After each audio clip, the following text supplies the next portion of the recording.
How to create backup call record data. बहुत तकलीफ होती है जब आप योग्य हो और लोग आपकी योग्यता ना पहचाने। अगर आप ऑक्सीजन OS 11 का यूज कर रहे हैं अपने डिवाइस पर, जैसा कि आपको कुछ इस तरीके का ऑक्सीजन OS 11 का इंटरफेस देखने को मिल जाता है, जो कि एंड्रॉयड 11 के साथ में आता है।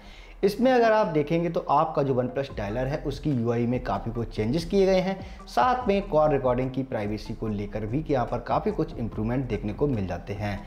इस कारण से अब आप देखेंगे तो कॉल रिकॉर्ड्स आपकी कुछ यहीं पर शो हो रही होती हैं, कुछ इस तरीके से फोल्डर वाइज।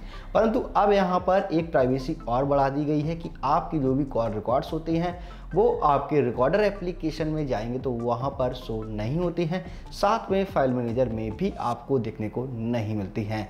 तो आखिरकार ये सभी कॉल रिकॉर्ड्स आपकी कहाँ सेव होती हैं, जिसके द्वारा आप यहाँ पर इनका बैकअप क्रिएट करते हैं OnePlus स्विच एप्लीकेशन के द्वारा, वहाँ पर भी नहीं आती हैं। साथ में आप कैसे इनका बैकअप ले सकते हैं, इन सब के बारे में मैं आपको आज जानकारी देने वाला हूँ।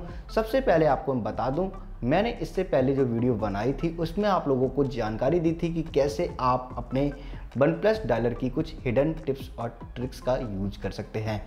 अगर आपने वो वीडियो नहीं देखी, ऊपर आई बटन में आपको लिंक मिल जाएगी, वो वीडियो आप वहाँ से देख सकते हैं। उसमें मैंने कुछ हिडन टिप्स बताए हुए हैं OnePlus डायलर एप्लीकेशन को लेकर के। तो कैसे आप बैकअप ले सकते हैं अपने कॉल रिकॉर्ड का विद नंबर वाइज फोल्डर के रूप में, इसके बारे में बात करूं तो आपको सिंपली ओपन करना है अपना फाइल मैनेजर, जो कि आपके डिवाइस पर दे रखा है। कुछ इस तरीके का इंटरफेस आपको दिखने को मिल जाएगा। स्टोरेज पर आपको टैप कर देना है, इंटरनल स्टोरेज को आपको चूज करना है, एंड्रॉयड पर आपको टैप करना है, उसके बाद डेटा सेक्शन पर आपको टैप करना है। अब आपको यहाँ पर स्क्रॉल डाउन करते हुए सर्च करना है com.oneplus.communication.data। इस पर आप टैप करेंगे तो फाइल्स का ऑप्शन आपको देखने को मिलेगा, उस पर टैप करेंगे, रिकॉर्ड पर जाएंगे, रिकॉर्ड पर टैप करने के बाद फॉर रिकॉर्ड आपको देखने को मिल जाएगा।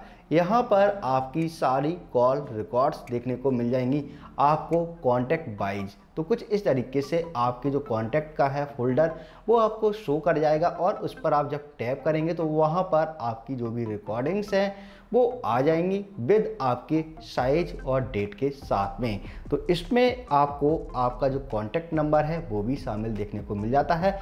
अब आप यहाँ से रिकॉर्डिंग्स को प्ले करना चाहें तो प्ले कर सकते हैं। तो जैसा कि मैं आपको दिखाऊं, ये जो रिकॉर्डिंग्स है मैंने अभी जस्ट कुछ समय पहले ही कॉल को डायल किया था, उसके बाद यहाँ पर जो कॉल रिकॉर्ड है आई है। तो कुछ इस तरीके से आप यहाँ पर ये जो फोल्डर्स देख रहे हैं, अब यहाँ से अपने सभी फोल्डर्स को आप कुछ इस तरीके से सेलेक्ट कर सकते हैं। अगर आप बैकअप लेना चाहते हैं तो उसके बाद आप यहाँ पर इन्हें कॉपी करना चाहें जिस किसी फोल्डर्स के अंदर, उसमें आप सिंपली नया फोल्डर क्रिएट करना चाहें तो क्रिएट कर सकते हैं और उसके अंदर पेस्ट करा देंगे। तो ये आपकी सारी कॉल रिकॉर्ड्स आपके सामने आ जाएंगी। अब आप इन्हें प्ले कर सकते हैं या फिर आप जो भी करना चाहें इन्हें शेयर कर सकते हैं। सब कुछ आप अपने इसी तरीके से कर सकते हैं। तो आप लोगों के लिए ये जानकारी काफ़ी ज़्यादा इम्पोर्टेंट थी, तो उम्मीद करता हूँ ये जानकारी आप लोगों को पसंद आई होगी। इसके लिए आप हमारी वीडियो पर लाइक और कमेंट करना ना भूलें। साथ में ऐसे ही और जानकारी के लिए आप हमारे चैनल को सब्सक्राइब भी जरूर कर लें। मैं मिलता हूँ आपसे नेक्स्ट वीडियो में। तब तक के लिए थैंक यू। जय हिंद, जय भारत, वंदे मातरम।